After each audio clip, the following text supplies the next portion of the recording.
국제법은 공격의 태도로 이 출발점을 근거로 일본이 취해야 할 정책적 태도에 대해서 생각해 보고 싶다. 일본은 국제법을 참조한 주장을 펼쳐 역사인식을 참조한 논의를 경계하고 있다. 그렇다면 일본은 국제법에 관해 공세적 태도를 취하고 역사인식에 관해서는 지켜야 할 자세를 취하면서 한일 관계 관리에 힘써야 한다. 국제법에 대해서는 공격 태도가 필요하다. 적극적으로 아이디어를 내어야 한다. 현재 일본 정부 관계자들은 한국 대법원 판결을 국제법 위반이라며 반발하고 있다. 그건 그대로 좋다. 국제법과 국내법은 두 개의 별개의 법칙이다.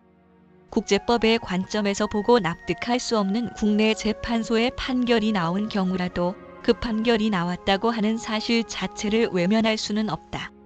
양자의 관계를 정비하는 조정에는 부단한 노력이 요구된다. 우선은 설명이 필요하다. 개인 청구권 유무가 논점으로 오해받는 측면도 꽤 있다. 일본이 이해하는 한국 대법원 판결의 문제점을 국제법의 관점으로부터 정중하게 설명하는 것이 필요하다. 외무성도 좋고 어떠한 싱크탱크 기능을 가진 채널에서도 좋다. 제대로 된 일본 정부의 국제법 이해를 설명함으로써 한국 측에 일본의 입장 변경이 있을 수 없음을 알려야 한다. 제대로 된 주장을 하면 한국인들이 더 화를 내지 않겠느냐고 생각하는 것은 잘못이다. 주장하는 것을 피한다면 언제까지고 일본 정부의 태도를 변경하기 위한 운동을 과열시킬 뿐이다.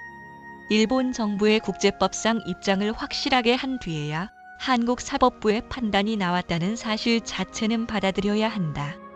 다시 말하지만 국제법과 국내법이 어긋날 수 있다고 인정하고 조정 노력을 하는 것은 어쩔 수 없는 일이다.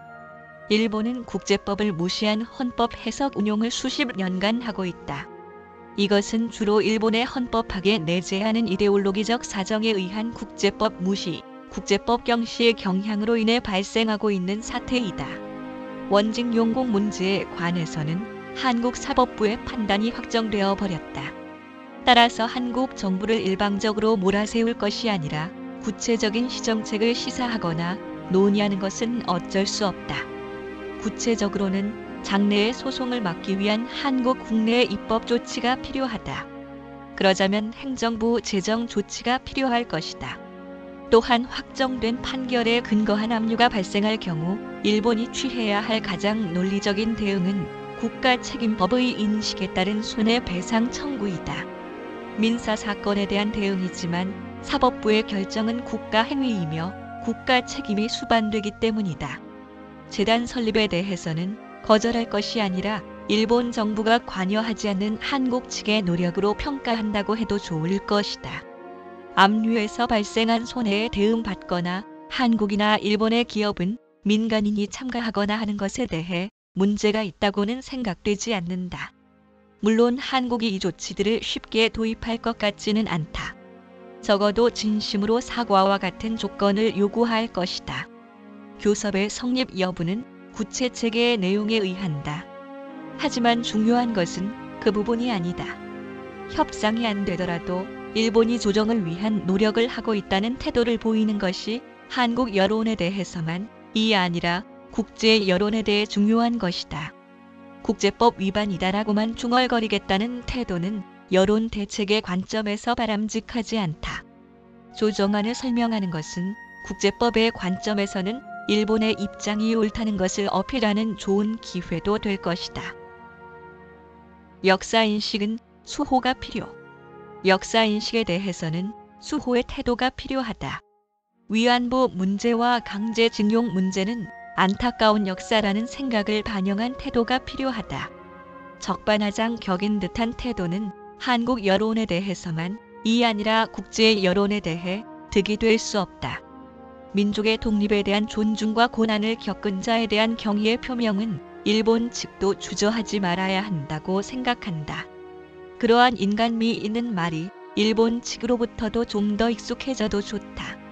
한국인에 대한 경의의 표명은 일본이 한국에 대해 갖고 있는 우월적인 것이 역사의 유물일 뿐임을 보여주는 것이기도 하다. 21세기 현대 세계에서 일본인이 한국인에 대해서 품고 우월감 등에는 근거는 없다. 그것을 보통 일본인은 잘 안다. 한국은 오히려 실력이 팽팽한 경쟁자다. 그렇기 때문에 양보를 통한 해결이 일본 사회에서 설득력을 잃고 있는 것이다. 그것을 한국과 세계에 알려야 한다. 징용공을 둘러싼 구체적인 사실을 둘러싼 정보도 제대로 유럽과 미국도 쉽게 참조할 수 있는 형태로 제공돼야 한다. 쌍방이 납득하는 것이 어려운 문제이기 때문에 국제 여론에 영향을 주는 제3자가 보는 정보 제공이 중요하다. 근원적인 문제는 한일 합방의 역사인식이다. 한국은 역사인식의 문제로 이를 식민지주의 칼로니제이션의 문제로 파악하고 국제적 캠페인 활동도 벌이고 있다. 그러나 실제로는 병합 애넥세이션이다. 위안부 문제를 성노예 섹스 슬레이브로 말투가 국제적으로 확산되고 말았다. 그 때문에 강제실종위원회가 일본 정부의 위안부 문제에 대한 대응을 유감이란 견해를 표명하는 등에 있어서는 안 되는 폐단이 발생하고 있다. 한일 합병을 식민지주의 문제로 여기는 말투의 유통을 묵인하고 있다면 역시 광범위한 악영향이 미치게 될 것이다. 한국에서는 서양 대학에서 학위를 딴 사람이 귀국해 높은 사회적 지위를 얻을 확률이 일본의 경우보다 압도적으로 높다. 미국의 대학 교수들과 대학원 학위 취득자들이 선호하는 표현으로 역사인식을 표현해 나가는 것을 상당 부분 정책적으로 수행하고 있다. 식민지주의 컬로니얼리즘은 서양계 대학에선 컬로니얼 스터디즈라는 근년에 확립된 분야와의 연동성을 강조한다는 점에서 합의된 표현이다. 이런 점에 대해 일본의 대학 입시, 사법시험, 공무원 시험만으로 사회적 지위를 얻고 있는 일본의 엘리트층은 무관심하겠지만 잘 주의해야만 한다. 한일 강제병합 당시 국제사회에서 강제적인 조약에 따른 국가병합은 불법이 아니었다. 미국은 19세기를 통틀어 독립국으로 간주했던 하와이를 1898년에 의회의 의결을 근거로 병합하고 진주만으로 군사기지를 건설했다. 일본은 군함을 보내 견제하기도 했으나 결국 이를 인정했다. 미국은 스페인 전쟁에서 스페인의 필리핀을 1898년에 양도했다. 필리핀인들의 독립운동은 미국에 의해 군사적으로 진압되었다.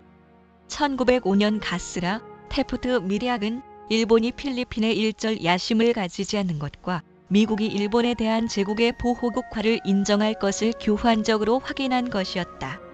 유럽을 보면 적어도 수백 년의 역사를 통해 세력 균형 등을 이유로 한 이웃 국가들의 병합 정책은 무수히 이루어졌다. 그런 행위를 식민지주의라고 부르지 않는다. 한일 병합을 미화해야 한다는 것은 아니다. 그러나 식민지주의의 결과였다는 역사인식이 확정되면 실태와 괴리된 인종차별, 배회 정책 및 박해의 이미지가 사실과 상관없이나 홀로 사라지게 된다. 한일 병합의 배경에는 한국에는 한국 나름의, 일본에는 일본 나름의 사정이 있었다. 정면으로 마주보고 단 한 가지 진실을 찾자라고 해도 절대 결말이 나지 않는다. 단지 냉정하게 역사를 말해갈 기회를 늘리고 싶다. 전쟁 전의 한일 역사에 대해서는 담담하게 사실을 기술해 나가는 연구를 더 권장해야 한다. 이데올로기 선행의 역사인식이 횡행하고 있다. 수비의식 정도로 역사 검증의 기회를 늘리는 정도가 적당하다. 이런 시기에 1907년 헤이그 밀사 사건을 기억하며 20세기 초의 국제 정치의 냉엄한 현실을 배울 기회를 좀 더 일본인도 갖게 하는 것이다.